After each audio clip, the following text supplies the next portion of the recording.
Hello everybody, I hope you're all having a good weekend. So what are we talking about today? Well, first of all, I wanted to let you know that I have a very interesting vlog coming on the total solar eclipse, which is happening on the 8th of April, and which will mainly be happening affecting America. All right, so that's going to be really intriguing. I found some fascinating things there that also tie in with numerology and some other really interesting astrological insights that will be connected to the Trump of Donald Trump and also America. So if you're particularly interested in hearing about America, the election, and more esoteric stuff about the solar eclipse, definitely listen to that. What this is mainly about today, oh, by the way, that'll be one of those ones where I chat and show you charts at the same time with some maps and interesting things like that. So not on this format. What I wanted to talk to you about right now is the attacks on free speech, which are really ramping up in America, United Kingdom and Canada, right? So what does it all mean? What's going on in the US now? They want to ban TikTok. See people like Laura Loomer speaking to Steve Bannon, all of a sudden very, very interested in actually having TikTok banned. Why? TikTok are Chinese and they allow a certain amount of free speech regarding Israel and Zionism, which of course they're not really that keen on. So suddenly people on the right are now more interested in censorship. Isn't that strange? Now, very interesting, my prediction at the beginning of this year was we'd see a split in the alternate media and that certain sections of the alternate media would become far more mainstream. Now, I know that David Icke certainly picked on this and he's been banging on about it in all his podcasts, and it's absolutely true. Like he's put it, a lot of the alternate media have actually become like the right-wing media versus, the left, and they're still stuck in that right-left paradigm without seeing the bigger picture, and you can see that so clearly. So you will watch things like InfoWars, and you can see now why they always were going on the Chicoms, the threat about the Chicoms, because now when people are told, oh, the Chinese own TikTok, they kind of softened up to be thinking we need censorship because, we've been told the Chinese are so bad. And I remember when I used to watch InfoWars a lot, you would hear people coming on saying things like, oh, well, don't go on TikTok because the Chinese are going to have all your information and, they'll hack into your computer, blah, blah, blah, putting people off going on TikTok. Why? Maybe they don't want competition, or maybe they don't really want to see what's on there because they're gatekeeping. However, they certainly will encourage you to go on Twitter, owned by Elon Musk, because they're big fans of Twitter now. Everyone thinks they're winning because Elon Musk is giving them all this free speech. But like I said to you, come into my parlor, said the spider to the fly. It's a trap. Now, Whitney Webb did a really good article, an extensive deep dive as she does, but Helen of Destroy also covered it. And that is how Musk is partnering with a company in Israel who are going to manage the data, share the data kind of stuff, number crunch all the data. So that means that anything you're putting on Twitter, any personal details you give them as they go into banking, booking your travel, all those other avenues they want to go into, it's all going to be going through this company in Israel, and they are going to be seeing exactly who thinks what. So imagine what a wonderful January the 6th trap this is. You've got people exercising their free speech rights very enthusiastically and marking themselves out as whatever opinions they have. For example, are they, anti-this, anti-that, anti-Zionist, blah, blah, blah. And then, when they bring in the old Noahide laws, it'll be to the guillotine for you, because they've got all your details. Isn't that so?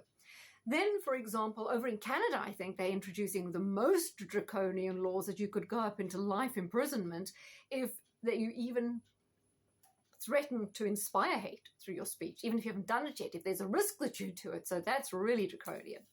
So over in the UK here, we had Michael Gove standing up in Parliament, where, note, he has parliamentary privilege, so cannot be sued. And he made certain claims about Muslim groups and right-wing groups. The common denominator in terms of the people he were mentioning was they are criticizing Zionism. And he made a lot of false claims, but he cannot be sued because he has parliamentary privilege. So a lot of people might rely on that information, which would, of course, be false. And he's talking about these new hate speech regulations that they're proposing in the UK. Now, the wording they're using, excusez-moi, is that ideology-based on violence, encouraging violence, hatred, intolerance, or that aims to destroy fundamental rights and freedoms could all be prosecutable, right, under this new law. So it's kind of vague, kind of all-encompassing. What does it really mean? It means that anyone who ends up questioning the government potentially could be walking on thin ice, or maybe you are questioning the paradigm of the liberal democracy that we're all supposed to love so much. We're just told about these British values, but British values are now the same as French, American, Canadian, whatever values. It's just wokeness and a liberal ideology which comes straight from the corporate world, straight from BlackRock, right? Straight down. It's not traditional British values like stoicism, fair play, anti-corruption, loving sports, being fairly stoic, being reserved, gritting the teeth, innovation, fashion. Think it's the country of the Industrial Revolution, the country of adventure, going out. And of course, we've told colonialism is demonized and all that, but still, it was the adventure-seeking, expansive attitude of going out into the world, right? And spreading the mother of all parliaments.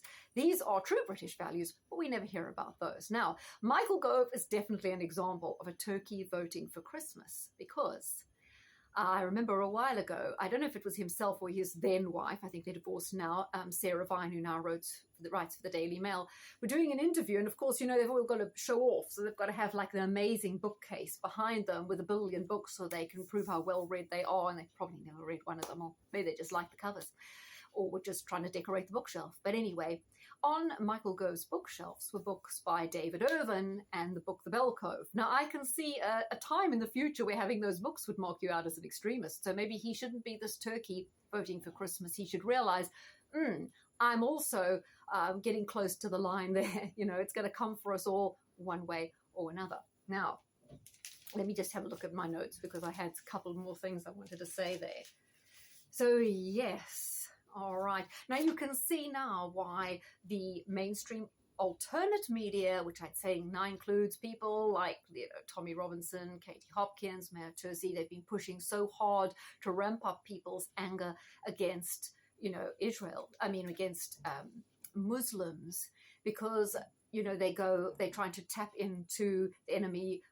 My enemy's enemy is my friend kind of thing, when it's not really the case. Now, I'll just slip into this as a segue. 1982, Falklands War, kind of similar transits for the UK to now, not exact in terms of Pluto squaring up to Jupiter, blah, blah, blah. But they've taken a naval ship, the British Navy is in such disarray, but they've taken one of the naval ships that are patrolling the Falklands, and they're sending it to help protect Israel. Now, Milei, who says he's the first Jewish president of Argentina. I don't know. Anyway, he went off to New York to see the grave of is it Schmierson? Whatever. It's the same rabbi that Ivanka and Jared Kushner see as a guru. He's dead now. They went to see his grave, very much behind the Noahide laws. Please look that up. The late Lorraine Day, Dr. Lorraine Day, and also Vincent Bruno and Odyssey and Chris Kasky did a really good deep dive on what the Noahide laws are. You need to know about them. But anyhow, that links into what Kristi Noem is doing and softening us up for bringing in all this anti-free speech legislation. So now there's the Navy ships being diverted from the Falklands at a time when Milei, the new president of Argentina, has said he's very keen on taking back the Falkland Islands. Now, remember what I was saying about, our friend's friend is our enemy's enemy. Enemy's friend is our friend. You know what I'm talking about. Our enemy's enemy is our friend thing. What country did not support Britain during the Falklands War? What country? Well, okay, the Soviet Union didn't support them, and nor did Cuba, blah, blah, blah. But what country, you'll be surprised, was on Argentina's side when Britain and Argentina had the Falklands War? Gee, it's our best friend, Israel. Fancy that. They weren't on our side in the Falklands War. They were on Argentina's side. How interesting. Such a good friend, really. Very interesting fact. There's one country in the world that Queen Elizabeth II never visited. Ever. Now, it's not an obscure place like Upper Volta or, I don't know, Mongolia. One country she never visited, although being invited many times, and that country was Israel. There'd been many terrorist attacks against the UK, King David Hotel, attacks of the Stern Gang against British targets by